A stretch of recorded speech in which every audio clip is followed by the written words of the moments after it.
everyone, welcome back to the Book Brood. Today we're going to be doing the historical readers... No. No, we're not. The historical fiction reader tag. And this was created by ARG Schooling. We will link their channel down below. This is a brand new tag, and this is the second time we're recording it. So let's see if we have our audio right this time. Yes. So the first question in this tag is, what is your favorite time period to read about? I picked two time periods, Ancient Greece and Regency period. Yeah. And I picked medieval, even though most of the medieval books that I read actually count as fantasy, not historical fiction. But still, I gotta go with the medieval because I love the fencing and just the castles and stuff. I'd say it counts. Yeah. It counts, definitely. All right. Question number 2 is, what book made you fall in love with historical fiction? Yeah, so I don't remember the title, but I was in high school and I randomly picked a book off the shelf at the library, and I waded through the Old English and I really worked hard on it for a month. Finally got to the end, and one of my favorite characters had died, and I was so heartbroken. I was crushed. I felt so many feels.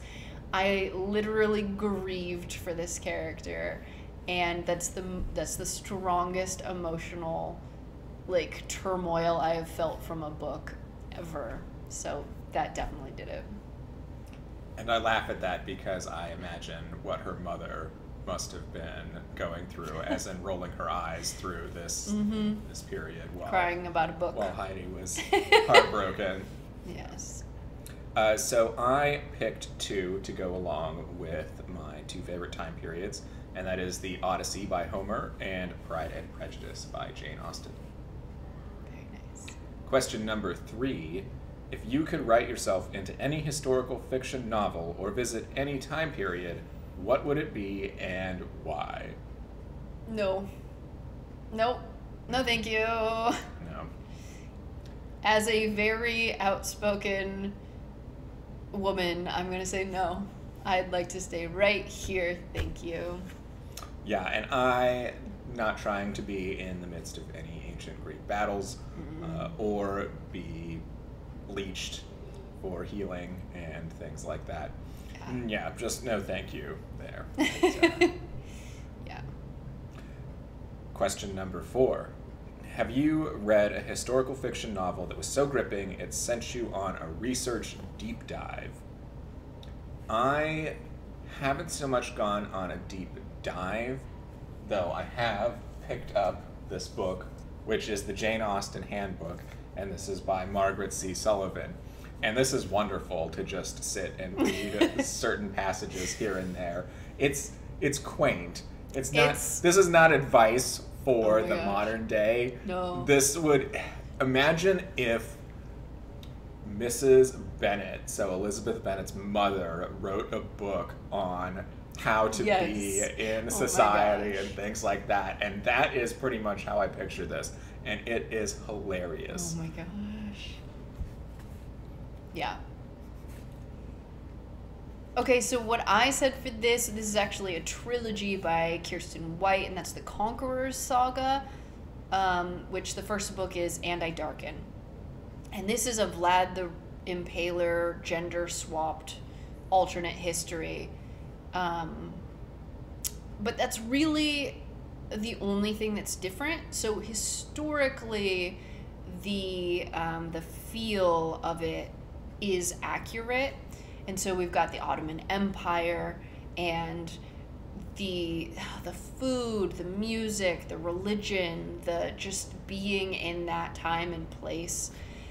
It just feels so rich, and I found myself often Googling and looking up, did this person really exist? Did that thing really happen? And it was really well done. So yeah, I kind of dived in. Nice. Very nice. Question number 5 is, do you have a favorite or auto-buy historical fiction author? Not really. I don't think I've read enough historical fiction. Yeah. If Jane Austen were still alive, I would definitely auto-buy anything from her. Otherwise, not too much, no. I have enjoyed Sherry Thomas's Lady Sherlock books, so I'm going to be reading more of her. I have been reading Sarah McLean's Scoundrel and Scandal series, so I'll probably be reading more by her. Yeah, the more Emma Donoghue I read, the more I want to pick up. And I think primarily she writes historical fiction, but not all the time. There's a lot of contemporary that comes up too.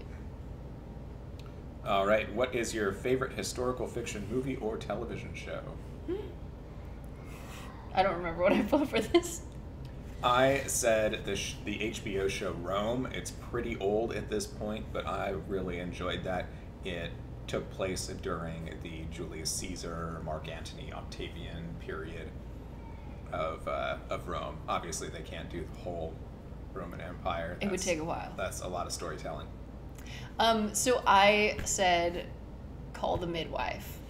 And as much as this is super problematic because it's so Catholic, I just absolutely love it. It's delightful. It's these midwives delivering babies through all sorts of different conditions.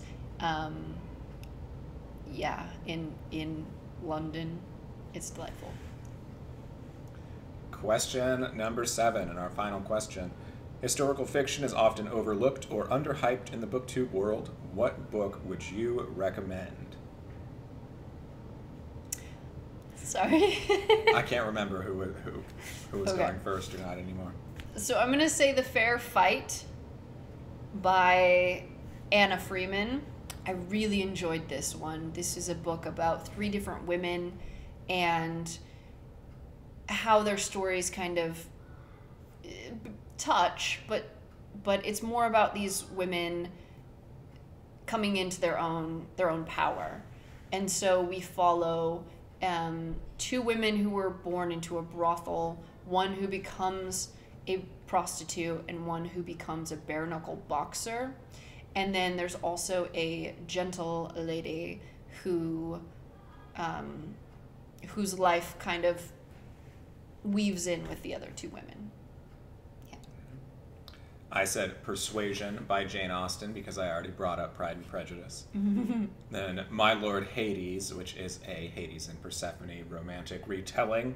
And then A Sorceress of His Own. That's by Diane Duvall, and it's a spin-off of the Immortal Guardian series. It's a little fantasy, but it's medieval too. So, yes, those are all very enjoyable. So pick those up.